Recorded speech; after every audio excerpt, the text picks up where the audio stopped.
Welcome back. আমি আছি আপনাদের সাথে হৃদয় হাসান। আপনারা দেখছেন হৃদয়স রিয়াকশন। তো এই ভিডিওতে কথা হবে দেব অভিনীত তার নতুন সিনেমা প্রধান নিয়ে, যেটা গত দুদিন আগে ওটিটিতে রিলিজ করে গিয়েছে।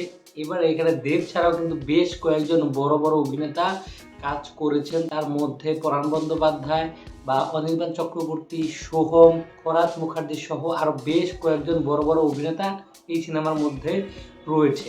এবার সিনেমাটা কেমন ছিল? তো সিনেমার অনেক জিনিসপত্র রয়েছে যেগুলো খুবই ভালো লাগার বিষয়, এবং কিছু কিছু জিনিস আমার কাছে বেশ নেগেটিভও লেগেছে। তো শুরুতেই একটা কথা বলতে চাই, সেটা হচ্ছে এই সিনেমা যেই বিষয়টা নিয়ে কথা বলছে, যে টপিকটা নিয়ে সিনেমাটা বানানো হয়েছে, এরকম গল্পের সিনেমা এখন খুব বেশি হয় না বললেই চলে। গল্পটা পলিটিক্স নিয়ে কথা বলছে, কারাপশন নিয়ে কথা বলছে, ইলেকশন নিয়ে কথা বলছে, ভোট চুরি বা আমাদের এলাকার নেতারা কিভাবে দুর্নীতির মাধ্যমে সকল জনগণকে ঠকিয়ে নিজেরা অর্থের সাম্রাজ্য গড়ে, সেই বিষয়টা নিয়েও কিন্তু এই সিনেমাটা কথা বলছে, যেটা অবশ্যই একটা ভালো লাগার বিষয়। এবার যদি গল্পটা ছোট করে বলি, দেবের যে ক্যারেক্টার, সে একজন পুলিশ অফিসার।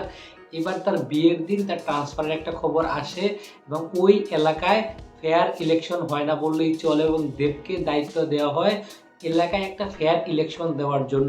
কিভাবে কি হবে, এলাকায় কি কি হচ্ছে, দেব গিয়ে কি কি সলভ করবে, এই বিষয়টা নিয়েই গল্পটা আগাবে। শুরুতে যদি পজিটিভ নিয়ে কথা বলি, গল্পটা ভালো।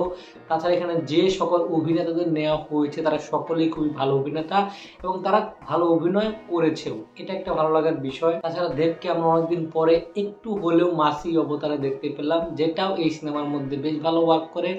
তাছাড়া এখানে সোহমকে নেওয়া হয়েছে একটা ক্যারেক্টারে, সেটাও সোহম বেশ ভালো পারফর্ম করেছে। এবং এই সিনেমার শেষের যে পোর্শনগুলো, ইন্টারভ্যাল এবং ক্লাইম্যাক্স, সেটা খুবই ভালো লেগেছে। আপনি ক্লাইম্যাক্সের সময় একটা টেনশন বিল্ড আপ হবে, আপনি সেই টেনশনটা ফিল করতে পারবেন। সেখানে যে থ্রিলটা হচ্ছে, এরপরে কি হবে, এটা কেন হচ্ছে, ওই জিনিসটা আপনার ভেতরে কাজ করবে, ওই ইমোশনটা কাজ করবে। সিনেমার মধ্যে ইমোশনাল পয়েন্ট যতগুলো রয়েছে কোনোটাই কানেক্ট করতে পারি না আমরা, বাট শেষের যে পোর্শনটা রয়েছে সেটাতে ইমোশন দুর্দান্ত, টেনশন বিল্ডার তারা খুব ভালো করতে পেরেছে। তো শেষের পোর্শনটা সিনেমার খুবই ভালো।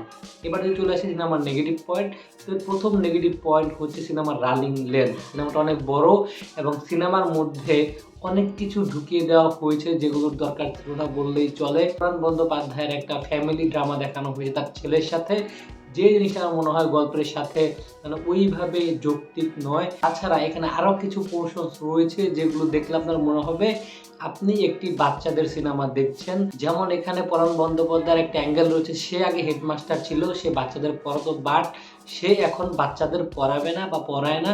তো তারপরে সে আবার হঠাৎ করে পড়ানোর জন্য রাজি হয়। এবারে তার রাজি হওয়ার যে জার্নিটা, যেই প্রসেসের মাধ্যমে এটা দেখানো হয়েছে, ওই যে প্রসেসটা, সেটা আমাকে খুব বেশি কনভিন্স করতে পারেনি। তো এই জিনিসটা আমার একটু নেগেটিভ লেগেছে। তো ওভারঅল যদি আমি বলি, এই সিনেমাটা বেশ ভালো একটা সিনেমা। সিনেমার রানিং লেন্থটা যদি একটু কম হতো এবং কিছু কিছু পোর্শন যদি একটু কেটে বাদ দেওয়া যেত, যদি এই সিনেমার মূল গল্পটার সাথে সিনেমাটা জুড়ে রাখা যেত, তাহলে হয়তো আরও ভালো একটা সিনেমা হতে পারতো। তারপর আমি বলবো প্রধান সিনেমা বেশ ভালো একটা সিনেমা, আপনারা সময় করে দেখে নিতে পারেন। আর আপনারা যারা যারা প্রধান সিনেমাটি দেখেছেন তাদের কেমন লেগেছে সেটা অবশ্যই কমেন্ট বক্সে জানাবেন। ভিডিওটা ভালো লাগে তাহলে লাইক, কমেন্ট, সাবস্ক্রাইব করতে বলবেন না। দেখা হচ্ছে নেক্সট ভিডিওতে। Take care.